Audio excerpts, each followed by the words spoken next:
Remember that guy who made Hrithik Roshan's life hell in Koi Mil Gaya?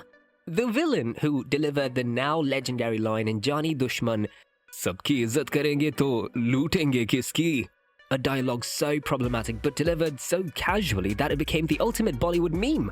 Well, that man disappeared from Bollywood, ended up broke in Vancouver selling houses, got betrayed by business partners, and then, plot twist, made the most legendary comeback of 2025 in Shahrukh Khan's son's Netflix series. Let's start with a plot twist that makes the story even more tragic. Rajat Bedi wasn't some outsider trying to break into Bollywood.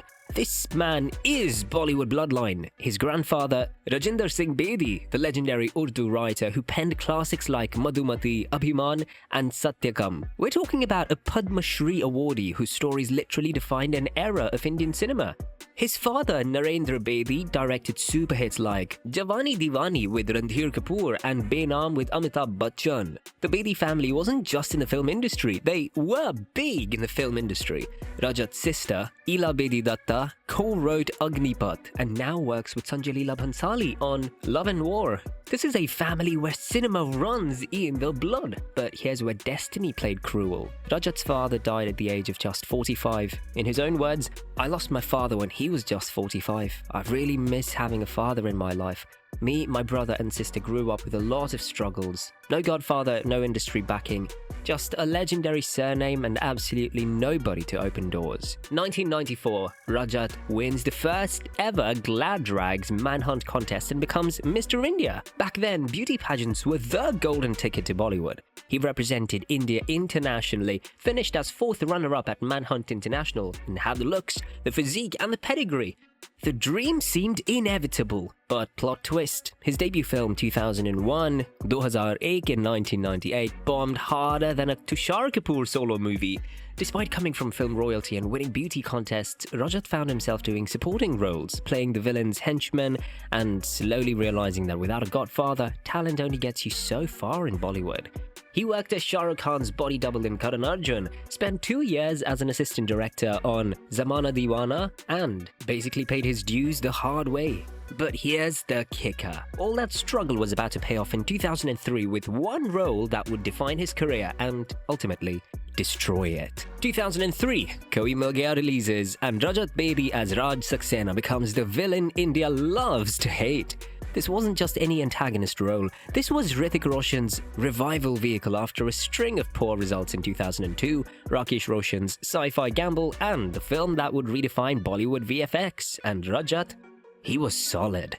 The arrogant college bully who torments a mentally challenged Rohit, the guy who made audiences genuinely angry, the perfect foil to Hrithik's innocence. The film made 821 crore rupees worldwide, won multiple awards and became a cultural phenomenon.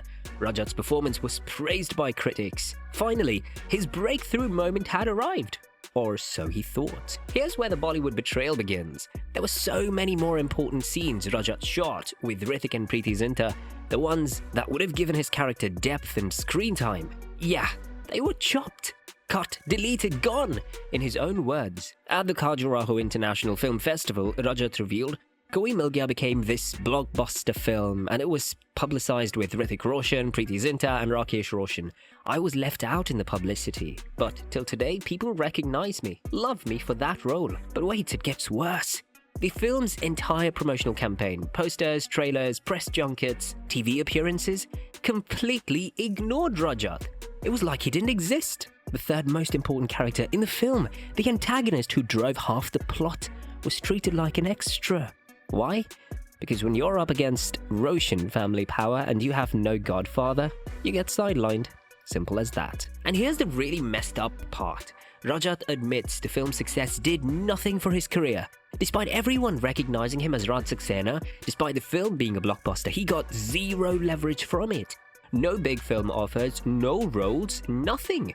The industry had decided, if you're not connected, you're disposable. You'd think one betrayal would be enough, but Bollywood said, hold my nepotism. In 2006, Rajat worked on Rocky the Rebel with Zayed Khan, Sanjay Khan's son. And guess what happened? Same story, different film, same betrayal. Rajat revealed that since Zayed's father was involved in the film editing, suddenly his scenes started disappearing again. In his own words, Zayed's father was editing the film, so he supported the actor and not me. There was no one to support me in Bollywood. Let that sink in. A third-generation film family member had nobody to protect his work. This wasn't just about one or two films anymore. This was a pattern. Every time Rajat delivered, someone with more power would ensure he didn't benefit from it. The message was clear. Shut up, do your job, take your paycheck, and don't expect credit or career growth. At the Khajuraho International Film Festival, Rajat finally opened up about the trauma. I've been used and abused and left behind, especially in my work. I have faced the consequences of trusting people. This man wasn't just sidelined, he was systematically excluded from an industry his family helped build. Okay, we have to talk about the dialogue that launched 1,000 memes. तुम लोग उन बेशर्म लोगों में से हो जिनके दिल में किसी के लिए भी इज्जत नहीं। इज्जत? सबकी इज्जत करेंगे तो लूटेंगे किसकी? Johnny Dushman Ek Anokhi Kahani in 2008 gave us one of Bollywood's most quotable, most meme-worthy lines ever. Rajat Bedi delivering, "Sabki izzat karenge to lutenge kiski," with such callousness that the internet is still not over it. From gym reels to corporate meeting memes, from relationship advice posts to Sigma male edits, this one line has transcended the film and become part of Indian pop culture vocabulary. But here's the bittersweet reality. While the internet made him immortal with this one dialogue, Bollywood made him irrelevant. His work became a meme goldmine. His serious performances got sidelined, and slowly, surely, the industry that his grandfather helped shape showed him the door. 2008, Rajat Bedi, grandson of Rajinder Singh Bedi, son of Narendra Bedi, Mr. India 1994, moved to Richmond, British Columbia, Canada. Not for a film shoot, not for a vacation, but because Bollywood had completely run out of space for him. He started Craftsman Horsham Construction Limited, became a real estate developer and tried to build a new life away from the industry that broke his heart. In a 2015 interview with Telechakkar, he admitted, "I was not very happy with my film career and pursued my financial dreams. That's what took me to Canada. I miss Mumbai a lot and my heart and soul has always been here and will always be." But plot twist number 47 in this saga, Canada wasn't the escape he hoped for. At the Khajuraho Film Festival, Rajat revealed, "I was a real estate developer and an actor. I had partners who did the numbers on me. I faced bad consequences. Even in Canada, away from Bollywood's politics, he got betrayed again. At this point, he probably deserves an award for the most gullible, more than an award for his movie roles. The man who couldn't get a fair deal in Bollywood couldn't get a fair deal in Canadian real estate either. His business venture collapsed, his financial dreams crumbled, and suddenly the same guy who commanded screen presence opposite Hrithik Roshan was struggling to make ends meet in a foreign country. 2021, just when you thought Rajat's story couldn't get more complicated, tragedy struck. On September 6, 2021, in Mumbai's Andheri West, Rajat's car hit a pedestrian named Rajesh Ram Singh Doot, who was reportedly intoxicated and suddenly crossed the road. Here's what we know from verified sources. Rajat immediately took the victim to Cooper Hospital, informed the police himself, stayed at the hospital providing assistance, and arranged blood transfusions at 3:30 a.m. Despite medical efforts, the victim tragically passed away on September 8th, and Mumbai police added Section 304A for causing death by negligence. But here's where Rajat's character showed through. He didn't run. In an exclusive interview with Pink Villa, he said, "I had taken care of the medical expenses and the funeral. I'm going to see that the lady gets a stable job so they get an income in the family. I'm also going to see to it that the daughters have FDs in their names." The man took full responsibility, supported the victim's family financially, and handled it with dignity. The case was resolved amicably through legal procedures, but the incident became another chapter in Rajat's already difficult journey. 2022, after years in Canada, after business failures, after an accident case, after being completely written off by Bollywood, Rajat gets a call. Shahrukh Khan's production house, Red Chillies Entertainment. Aryan Khan wants to meet him. And here's where the story gets beautiful. Turns out Aryan grew up watching Koi Mil Gaya on repeat. Rajat's Raj Saxena was one of his favorite characters, and when he wrote The Bads of Bollywood, he created the character of Jarad Saxena specifically for Rajat. In Rajat's own words, from his Hindustan Times interview, Aryan's friends told me at the premiere that he was so nervous to meet me. Aryan was preparing for days to meet me and how he's going to tell me about the role. And here's the meta part that makes this comeback so perfect. Jarad Saxena in the show is a faded Bollywood actor whose face people recognize, but whose name they forget.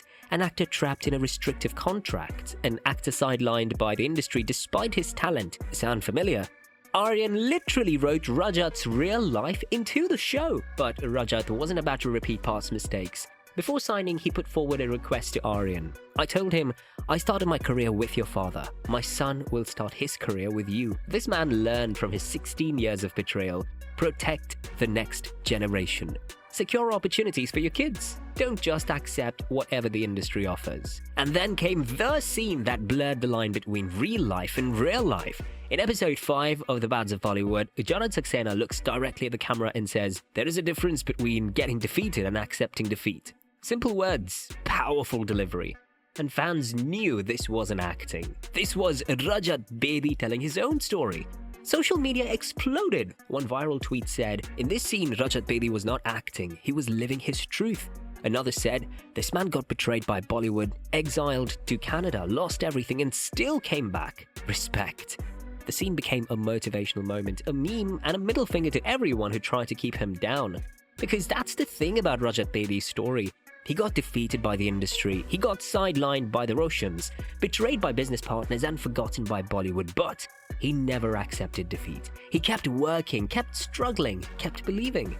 And 16 years later, in Shahrukh Khan's son's directorial debut on Netflix, the biggest streaming platform in the world, Rajat Bedi got his vindication. The Bads of Bollywood premiered on Netflix in September 2025 and became an instant hit. 89% on Rotten Tomatoes, trending #1 in India, international acclaim, and suddenly everyone's asking, who is this Rajat Bedi guy and why is he so good? The same people who ignored him for 16 years. Critics called Aryan Khan's direction confident and bold. They praised the satire on nepotism. Oh, the irony! And they specifically highlighted Rajat's performance as raw, real and emotionally resonant. After 16 years of exile, Rajat Bedi was finally getting the recognition he deserved.